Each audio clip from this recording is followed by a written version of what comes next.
Part 1 of Competency 3 quiz. In this video, we will work with topics relating to the LCM, GCF, modular math, vectors, and matrices. Number 1. What is the least common multiple of the numbers 24, 75, and 112? Okay, so we need to push math and then arrow over. And as you see, number 8 is your LCM. That's what we need. So push number 8. We need to begin with the first two. So let's say 24, comma, and then the 75. Close your parentheses, press enter. Now we use that 600 with the 112. Okay, so I'm going to pop up, grab my LCM again. Then I can go over and type over 600, comma, and then my 112. And close my parentheses, push enter, and the value is C. Okay. Number 2, the greatest common factor of 36 and a number is 1. Okay. Well, this tells me that both of the numbers, that the other number has no numbers in common with 36. So 6 times 6 is 36. Let's think about this. 6 times 6 is 36. So we've got a 2 and a 3 and a 2 and a 3. Okay?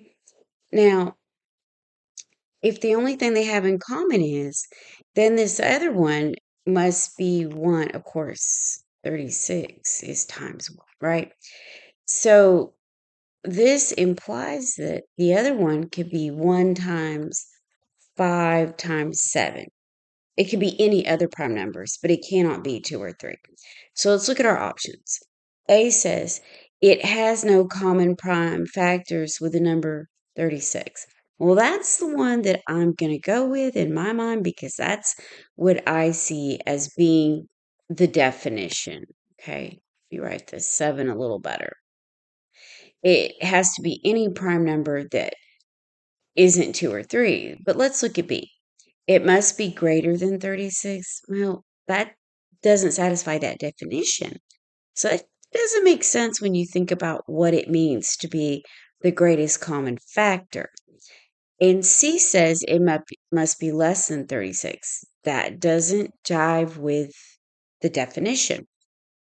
D says it must be a prime number. Well, no, it could be other prime numbers, not just one, or must be a prime number. Well, not necessarily. It can be the combination of prime numbers. So that doesn't quite fit the definition. However, A does satisfy the definition. And it makes more sense. Okay, let's look at number 3. Let's scoot up just a little bit here.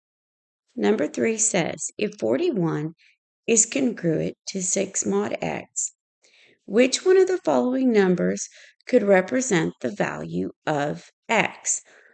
Okay, well, we can put that in the calculator. And remember, we do have that remainder function, but we are given the remainder. So it's really not going to help us.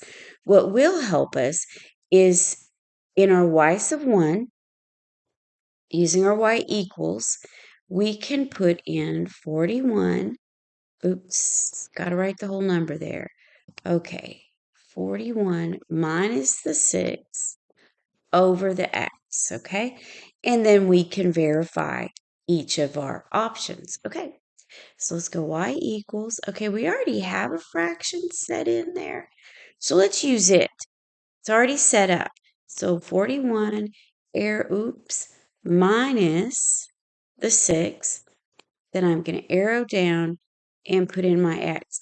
Now, notice that I went ahead and typed in exactly what I had written. I do that for a reason. I don't try to do things in my head.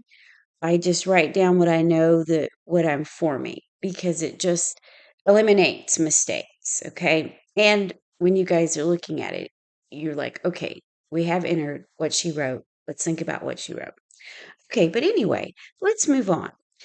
Second graph. Okay, we need to check 10 first. So say second window, type in 10. I like to push enter. It's just my thing. Then second graph. Oh, see, we're looking for an integer in the y sub 1. There is no integer, and it says we need one that could be. There's no not in there. So 10 is out.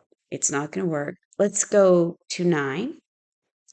Go up to 9, and 9 is not either. Okay, let's go up to 8. Nope. All right, we're running out of numbers here. Let's arrow up to 7.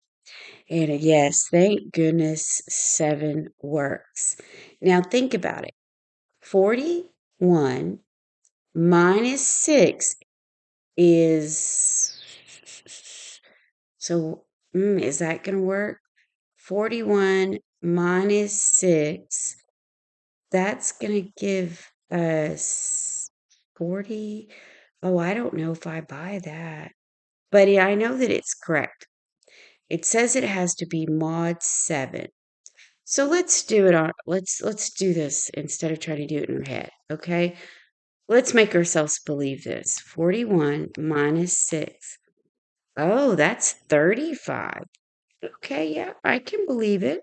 And you divide that by 7. And yeah, you get a quotient of 5, which is even. Okay, I buy it.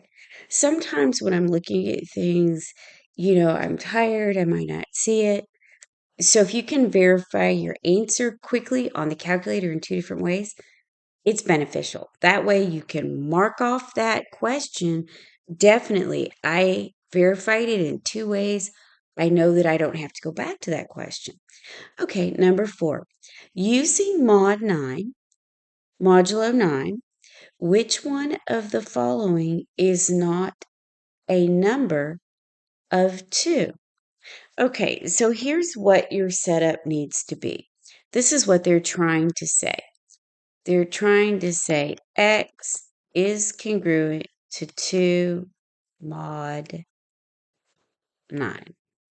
Okay, so in our y sub 1, we should have, let me change colors here. We should enter x minus 2 over the 9. Okay, so let's go back to our y equals. You know what? This time I'm going to clear it out all the way and go alpha y equals, and I need number 1.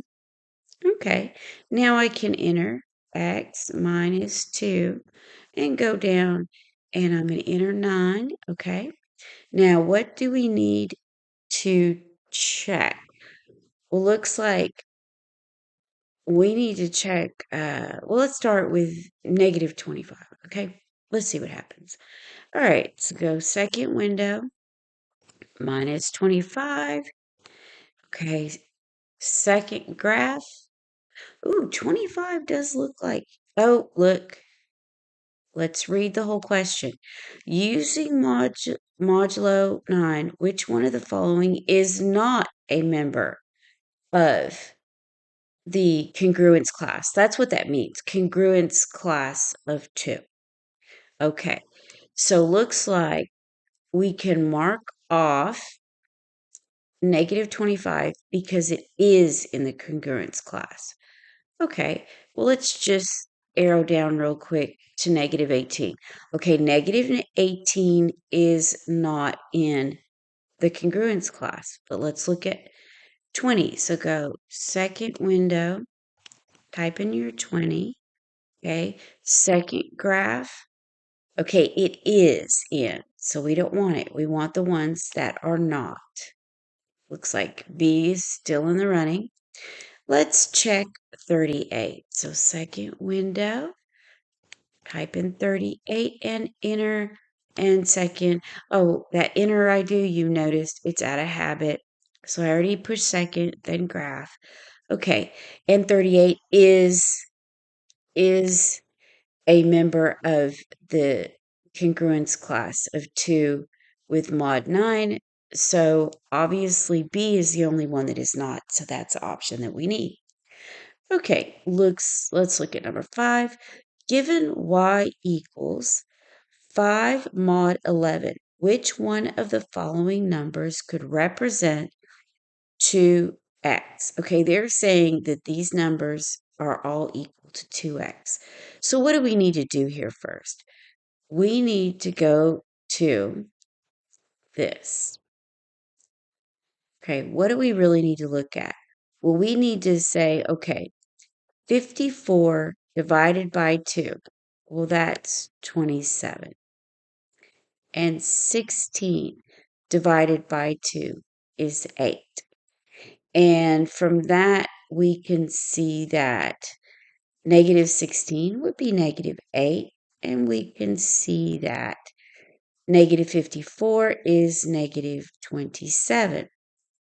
Okay, so what I did in this case, I began by identifying the values of x that I need to look at, because this 2 times x is just awfully confusing. Okay, so let's go to our y equals, and what do we need to enter? We need to enter x minus 5 over the 11, and then check our numbers. Okay, so I need to arrow over and put in a 5, and then arrow down and type in an 11. Okay, and we need to begin with 27. So second window, go to 27, second graph. Okay, 2, that could work. Okay, I'm just going to highlight it. I think I may believe that one, but let's check 8. Second window, type in 8, enter. Okay, again, that entering thing I do, that's a habit. And then you push graph. Okay, that's not going to work. All right. So we can't say B will work.